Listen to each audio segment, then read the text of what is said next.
Right now, Pittsburgh's best sports show is about to begin.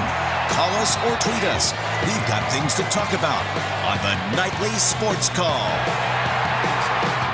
All right. Thanks a lot, Ken, and thank you for tuning into the Nightly Sports Call. Give me a call, 412-575-2600 is the number. I just sat down, doing my Facebook Live, just came right over here. We're on TV. My co-host, Gene Collier, he's happy about it. He's excited to be here tonight. We're talking about the Pirates. Hey, Gene, Andrew McCutchen's final game, yes or no at PNC Park in a Pirates uniform? No. No? No. That's a bold call, because I think that they're going to try to trade him again. And I Called think it last night.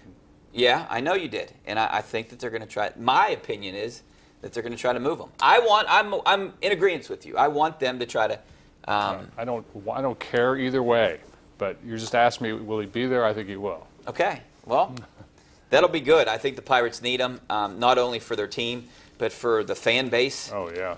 That's the big thing. That's what I think. If they trade him before the season, who's going to buy a season ticket? To see who?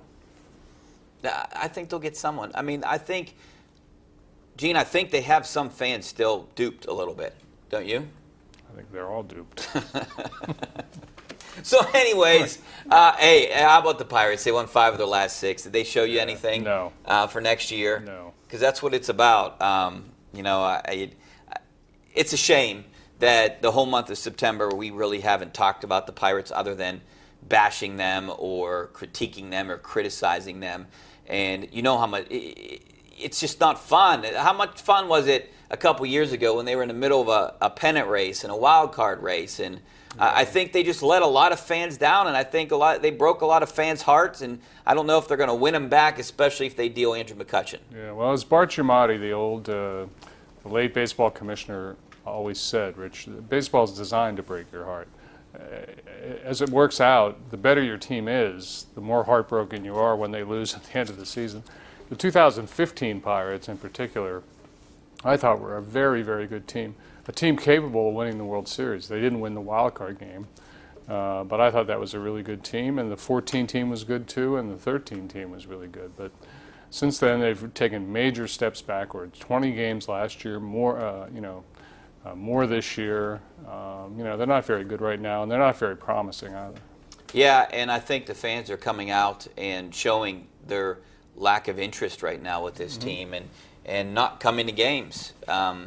And what do you really point to the reason that there was a huge drop-off? Do you think do you blame the management, general management, bad luck? I mean, what is it? I mean, is it maybe a combination of all of it? Well, sure. I mean, there are many. It's multifactorial, obviously, but it started with the trading of Neil Walker. As I said at that time, this is going to lead to, the team will not be as good, but more significantly, I think the management, there will be fewer people in the ballpark, and there will be fewer people watching on TV, and those trends have continued to this day.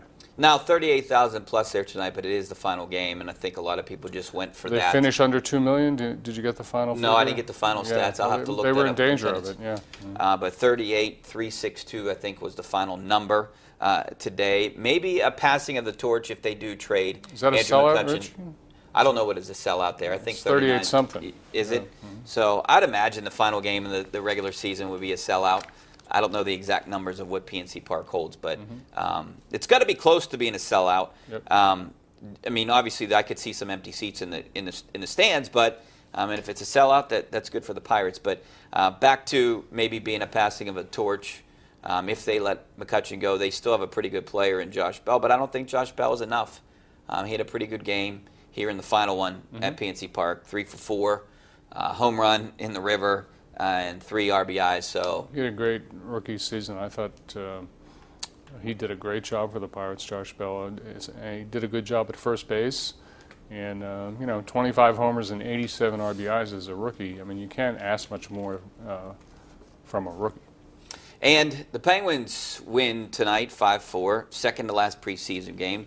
They open the season a week from today. But that's not the big story. The big story today is Mike Sullivan coming out and saying, hey, it seems like the criticism has shifted from the Steelers to the Penguins now because they decided to go to the White House. They said that a few months ago when they won the Cup that they were going to go to the White House and not turn down an invitation. So they just reiterated that this week, and he had to come out and defend the Pirates, the Penguins' stance, and Sidney Crosby, and I thought it was very effective what he said, and you know, they're not doing it to be political or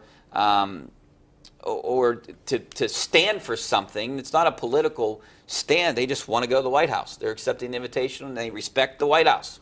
They respect the tradition of going to the White House as the championship team. I never really understood it. It's a nice thing. I don't think you have to go necessarily, but the Penguins want to go. They want to respect that tradition. I'm certain it has no. It's not a statement on the occupant of the White House. I mean, that just wouldn't make sense. I mean, the Penguins are owned by big Clinton contributors, Ron Burkle. David Morehouse worked in the John Kerry campaign. I mean, they are no fans of Trump, I can tell you that.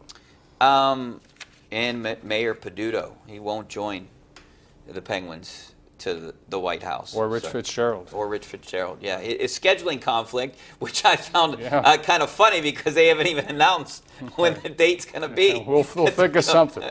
We're going to, all right. Haircut. The Steelers. Haircut that day. Yeah. Marquise Pouncey spoke out about the anthem. We'll talk a little bit about that coming up after the break. He said the Steelers will have 100% participation this week in Baltimore, standing for the anthem on the field.